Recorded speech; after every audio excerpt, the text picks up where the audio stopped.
जंगल में ये आवाज आपकी जान भी ले सकती है। जो सुनाई दे तो तुरंत भाग जाना। नंबर 3, सबसे पहले अगर आप जंगल में किसी तालाब के आसपास हो और आपको ये आवाज सुनाई दे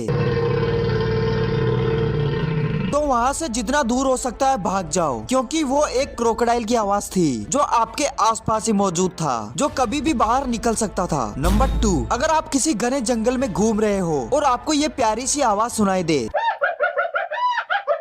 तो तुरंत वहाँ किसी पेड़ पर चढ़ जाओ। और हाँ, इसे इंसानों की आवाज समझने की गलती बिल्कुल मत करना, नहीं तो वो आपकी आखिरी गलती होगी, क्योंकि वो एक हाइनास के ग्रुप की आवाज थी जो कि एक दूसरे से बोल रहे हैं कि उनका अगला शिकार यानी कि तुम उन्हें मिल चुके हो। नंबर 1, फाइनली इस आवाज को सुनने के बाद तो आपका जिया करने लगेगा।